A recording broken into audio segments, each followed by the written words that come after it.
Welcome. Welcome to my garden. Have a seat, sit down. Let me pour you a drink. Literally, because I have a story to tell today to you. A story about the cyclical nature of the universe, the cyclical nature of planet Earth, and the cyclical nature of your life. Cheers.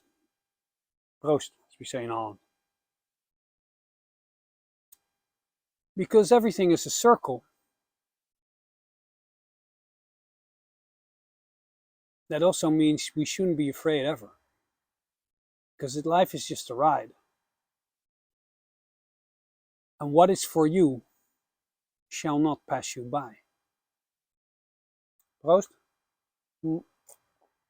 The whiskey that we're drinking tonight is an American whiskey. It's called Eagle Rare. Eagle, or in Dutch, the buzzard, is one of my animals. And the reason I'm showing you this bottle is not because I'm now paid by Buffalo Trace Distillery, who makes this stuff.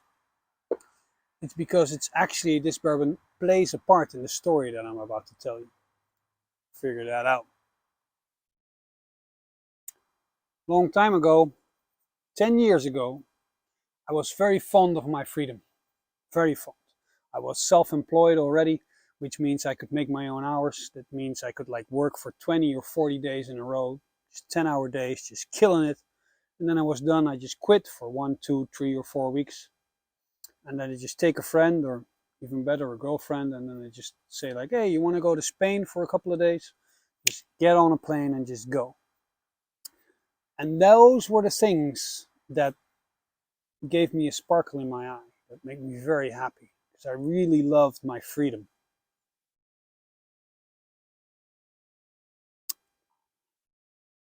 Now you could say that I was also a bit maybe running away from things, because a gift is always a curse. It's just the other side of the same thing, two sides of the same coin.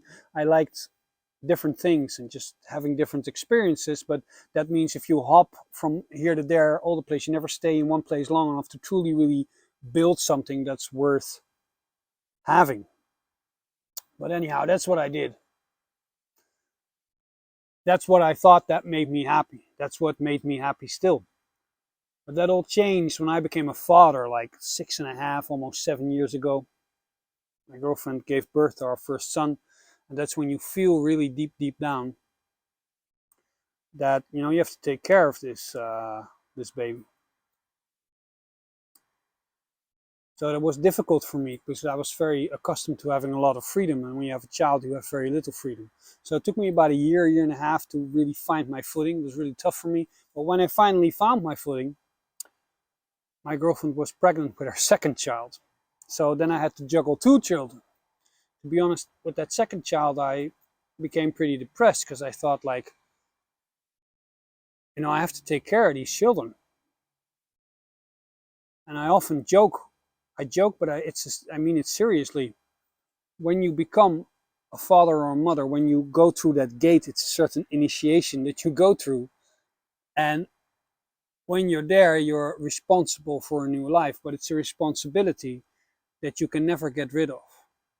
You can jump in front of a train or shoot yourself in the face, but that does not absolve you of your responsibility. So I often joke, it's a responsibility, children, that lasts long beyond your life. Even when I'm dead, I will still be busy with my children. Because my kids will probably go to a psychic or a medium or a vulva or a seeress of some kind. And then she will call upon me, and then my dead ass will have to come over there and go oh, I don't think this is a good idea, kids. Even after my dad, I'm probably still giving these kids advice. Anyhow, that's how it feels. So to be honest, I felt kind of trapped. I felt like I lost an integral part of my own personality. Story doesn't stop there, of course, because we had a third child. If you know me, we're at 3 children now. Third one is a beautiful daughter. And something peculiar happened. Because the oldest turned 6 And I thought, now's my chance. Because what I'd like to do is I'd like to disappear somewhere and experience that freedom. And a city that I visited frequently was Barcelona in Spain. I like it. It's good vibes there. Has everything. I just know it well. I love Barcelona. So he was 6. And I thought, now's the time. So what I did is I booked a flight. I didn't tell him. On a Thursday afternoon, I picked him up from school. I said, I have a surprise for you, young man. You're going on a plane ride with Daddy. So we just took the plane ride to Spain. We got there. Next morning, woke up. Then I have to call the school and call him in sick, because in Holland we're very strict with getting kids in the school and making sure they go there every day. So I had to call him in sick. And we had a great time. I took a toddler and I raced him to Barcelona in 3 or 4 days. But there was one instance, and now we're getting back to the bourbon, where we were sitting at a restaurant at the beach, one of those fancy restaurants. And they asked if I would like a drink. I said, what you got? For scotch and whiskey. And to be honest, they tried to rip me off a bit, because they were stating whiskeys. And I know my whiskeys. And they were stating really expensive ones. So we have Macallan 12, and we have Glenlivet Decipher, and we have Highland Park 18, and Grandonnach 21. And I heard all these whiskeys, and I know these whiskeys. If I'm going to order one glass in a restaurant, it's going to be 80 euros a glass at least. So I'm not doing that. So the least expensive one that they had, which I liked, was Eagle Rare. So I ordered that. And when I was sitting there with my son, he eating his French fries and his calamares, and me eating, I don't even know what I was eating, but I knew what I was drinking. As soon as this whiskey touched my lips,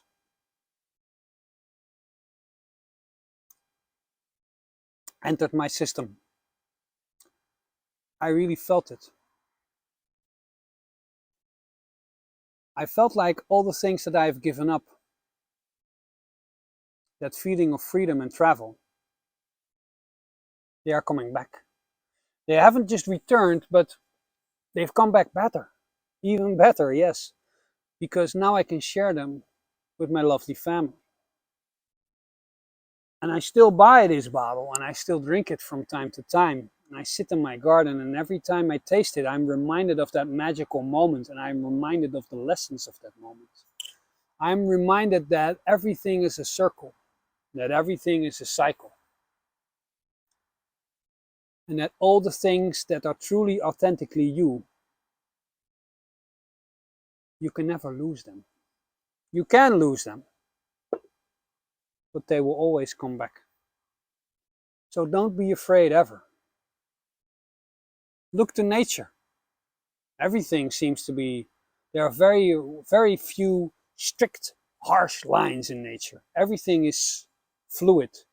Everything are round shapes. And even if it isn't all round shapes, all nature comes full circle, or at least tries to come full circle.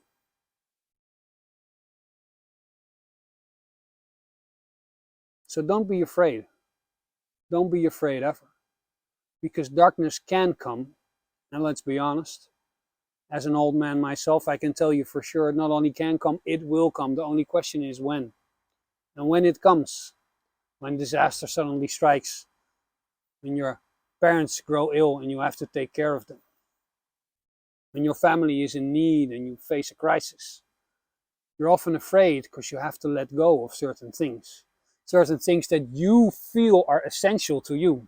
Well, I'm here to tell you that you shouldn't be afraid ever, because what is for you will not pass you by. Everything that truly belongs to you will always come back. You can give it up if you have to. You can kick it away. You can spit on it if you want to. It doesn't matter.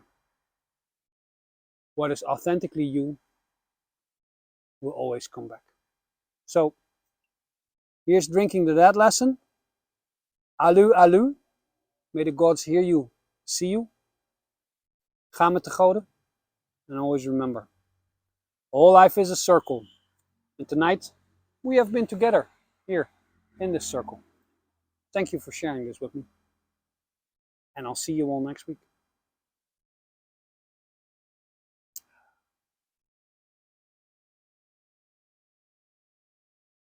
When I spend some time on the west coast of Canada, which I'd like to do because I like to travel. I already closed off the video. I'm still talking. Well, thank you for still being here. I like to travel, by the way. And when I tell that, people always tell me, yeah, I also like to travel. But to be honest, a lot of people don't like to travel. They don't know. What they do is they like to go on holiday. Nothing wrong with going on holiday. But there's a difference between traveling and holiday. So what's the difference? Let me tell you.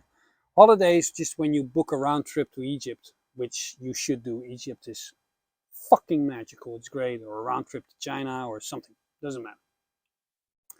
Or you just go for a couple of weeks to Spain, which is good. But that's holiday.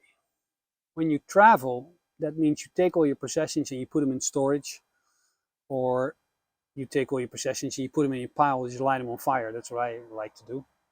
You take your money and what's left and you put it in a backpack and you just book a flight to the other side of the planet. And you're like, I'll see where I end up. That's traveling. That's what I like to do.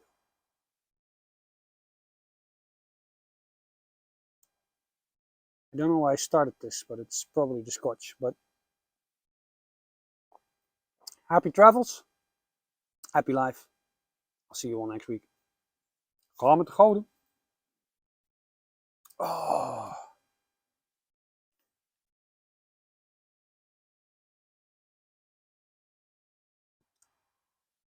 it's good shit.